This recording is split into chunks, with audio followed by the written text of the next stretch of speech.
তো guys, so বন্ধুরা, এই যে এখন আসলাম আমরা পুরা রাউন্ড, মানে সারাদিন তো দেখলাই কি না কি করলাম। Victoria, Nandan, Maidan, South City, Coffee House, College Street সব কিছু ঘুরে টুরে এই এখন আমরা লজে আসলাম। মার মামা চা খেতে গেল একটু। আর আর কয়েকটা কথা বলার ছিল, বিশেষ করে বলি, মানে দেখো, আমার বেসিক্যালি কথা হচ্ছে, ভিডিওটা এখন যেহেতু এন্ড করছি, তো সব তো আর পজিটিভ বা সব তো নেগেটিভে শেষ হবে না, কিছু ভালো কিছু আগে খারাপের একটা মিক্সড হবে। ডিসক্লেমার দিয়ে দিই, নো হেট ফর কলকাতা আর কলকাতা পিপল। কিন্তু কিন্তু আমাকে একটা জিনিস বুঝাও তোমরা, এটা নিয়ে আমরা অনেকবারই আসলাম কলকাতায়, কিন্তু আমি বুঝি না, যদি আমি জিজ্ঞাসা করি যে সাপোজ আমি যেদিকে যাবো কোনো একটা জায়গায়, সেই জায়গাটা হচ্ছে ডান দিকে, তো তোমরা আমাদেরকে কেন বলো যে বাদিকে রাস্তাটা, এটা আমাকে বলো তো। না, আমরা লিটারেলি সকালে যখন স্টেশনতে নামলাম তখন একটা পেপার বিক্রি করছে, ওনাকে জিজ্ঞেস করলাম এখানে জুতো সেলাই করে কথা মানে যে অব্দি খারাপ ব্যবহার থেকে শুরু করে অটো চালালো সে, দেন ওলা করে আসলাম আমরা, তার ব্যবহার মানে আজকের দিনে এইখানকার এমন একটা সিঙ্গেল মানুষ পেলাম না যে মানে আমাদের সাথে ভালো ব্যবহার করলো। এইদিকে মানে তোমরা আমাদের এখানে এলে আমরা কিন্তু খুব যত্ন সহকারে ভালো ব্যবহার করি, মানে আর যাই হোক মানে আমরা খারাপ করি না, খারাপ বিহেভ করি না বা কাউকে ভুল মানে ইনফরমেশন দিই না। দেখো, এখন ব্যাপার হচ্ছে, তোমার সত্যিকারের কলকাতা অনেক বড় একটা সিটি, আমাদের মানে ইন্ডিয়ার মধ্যে সেকেন্ডে সব থেকে বড় সিটির মধ্যে পড়ে আফটার দিল্লি বা মুম্বাই, আই থিঙ্ক। সো হইতে পারে তোমাদের একটা মানে আছে নিজস্ব একটা ঐতিহ্য, যে সব কিছু তোমরা অনেস্ট থাকো, বা একটু হয়তো তোমাদের একটু বেশি সব কিছু, বাট একটু মানে অ্যাটলিস্ট যারা এক শহর থেকে অন্য শহরে যাচ্ছে, ওটা বেশিরভাগ কিন্তু 80% কিন্তু তোমাদের ভরসাতেই যায় তারা, যে কোনো কিছু রাস্তা ভুল হইলে বা কোনো কিছু ডাইরেকশন যদি না পায় তোমাদের কাছে জিজ্ঞাসা করবে। তো অ্যাটলিস্ট সেই জায়গাটা যদি পোলাইটভাবে বলো, তাহলে আজকে হয়তো এরকমভাবে যে আমরা ভিডিওটা বানাচ্ছি, এটা আমাদেরও খারাপ লাগছে যে একটা শহরে এসে এরকম করি, কিন্তু ওরা আমাদের শহরে গেলে তেরকম করি না। আমি মানে আড়াই বছর না, 2024 23-এর লাস্টে এসেছিলাম, তখনও মানে এতটা মানে আমি যখন থাকতাম তখন এতটা ফেস করিনি।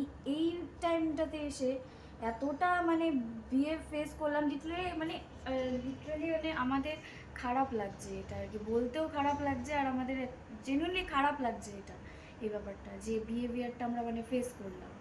আমরা আমাদের ভাষা জানো কিরকম টাইপের, আমরা খেয়েছি দিয়েছি বলতে পারি না। আমরা যেরকম টাইপের, আমাদের যে মহাপুরুষ ছিলেন আমাদের সবাই, বা আমাদের যে ব্যাক স্টোরি ছিল আমাদের, তো সব আমাদের বাংলাদেশে, তো আমাদের ভাষা কিন্তু ওরকম টাইপের না। আমরা ওই খেয়েছি কে খাইছি বলি, ঘুরতে যাবো কে ঘুরতে যাচ্ছি, হ্যান ত্যান এম করে বলি, কিন্তু এটাতে মজা করানো কিন্তু কিছু নাই। তোমরা যদি ভাবো এটা মজা করে উড়ানো মানে এটা গাইয়া আমরা, সো অনেক বড় ভুল করতেছো এটা ভাইবে তোমরা। যাই হোক, কোনো হেট নাই আমাদের কলকাতার সাথে, কিন্তু আমার কলকাতা বেসিক্যালি পছন্দ হচ্ছে এত বড় বড় স্ট্রাকচারের জন্য, এত বড় বড় পুরানো ঐতিহ্য আছে এখানকার ব্রিটিশদের আমলের থেকে, তার কারণে আমার কলকাতা অনেকটা বেশি পছন্দ। কারণ আমার ভিক্টোরিয়া থেকে শুরু করে প্রিন্সেপ ঘাটের স্ট্রাকচার, দেন আমার হাওড়া ব্রিজ, এগুলা খুব পছন্দের আমার, এগুলা যেহেতু অনেক ব্রিটিশ আমলের, তাই এগুলার জন্য আমার কলকাতা শহরটা অনেক পছন্দ, ইভেন অনেক লার্জ সিটি তাই। বাট এরকম ব্যবহার যদি থাকে, তাহলে পরবর্তীতে হয়তো আর আশা হবে না। তো অনেক সিটি আছে এরকম, যে হয়তো তারা হয়তো ভালো ব্যবহার করতে পারে, ইভেন হয়তো তারা বড় সিটিও হবে অনেক। জানি না অন্যরা হয়তো এটা ফেস নাও করতে পারে, বাট আমরা পার্সোনালি এই এটা পুরোপুরি আমাদের ওপিনিয়ন, কিন্তু এটা কারোরটা নিয়ে বলছি না অন্যরা কিন্তু। ফেস করতেও পারে নাও করতে পারে, সেটা আমরা বলতে পারবো না, বাট আমরা যেটা ফেস করলাম আমাদের এক্সপিরিয়েন্স বেসিসে আমরা বললাম। খারাপ বলছি না, মানে আমাদের সারাদিন ঘুরলাম তো দেখলা, তো সারাদিন ঘুরেই যেটা হইলো ওইটাই বললাম। রেকর্ড করা সম্ভব না, তো ওগুলো রেকর্ড তো হয়নি। তো এখন তো এমন না যে কেউ খারাপ ব্যবহার করলো ইনস্ট্যান্ট তার সামনে ক্যামেরা খুলে আমি বলবো দেখো এটা খারাপ ব্যবহার করতেছে আমার সাথে। ওইটাই সারাদিন পর যেমন ভালোগুলা বললাম, কোথাও কোথায় ঘুরতে গেলাম, কত সুন্দর জায়গাগুলা, আজকে শেষের দিকে একটুখানি যে আমাদের খারাপটা লাগছে ওটাই বললাম। বাস, তোমাদের পার্সোনাল কোনো অ্যাটাক না, হতে পারে তোমাদের এখানে নর্মাল সেটা, তোমরা হয়তো এইভাবেই কথা বলো সবার সাথে। হতে পারে তোমরা হয়তো কাজের চাপে বা বিভিন্ন যে যার জীবনে ব্যস্ত, তো সেই ব্যস্ততার কারণে হয়তো সবার মেন্টাল কন্ডিশন ওই টাইমে ঠিক থাকে না, তাই জন্য হয়তো সবাই একটু মানে হ্যারাস থাকে বা মাথার মধ্যে একটু হয়তো ঝামেলা চলে, সবার হতে পারে, তার জন্য হয়তো এই জিনিসগুলো ঘটে, হতে পারে যেহেতু খুব ব্যস্ত শহর। কিন্তু তাও মানে এইরকম ব্যবহার করাটাও আর কি ঠিক না। যাই হোক, পরবর্তীতে যদি আসি হয়তো ভালো ব্যবহার এক্সপেক্ট করব। তোমাদের বলো ব্লগটা কীরকম লাগলো। আশা করি কেউ হেড দিও না, কারণ হেড বলে নেই, একটা ওপিনিয়ন খারাপ ভালো সবাই বলতেই পারে, সেই হিসাবেই বললাম আমরা। চলো দেখা হবে নতুন কোনো ব্লগে। লাইক করো, শেয়ার করো, সাবস্ক্রাইব করে দিও। ধন্যবাদ, থ্যাংক ইউ। চলো টাটা, বাই। টাটা। টাটা।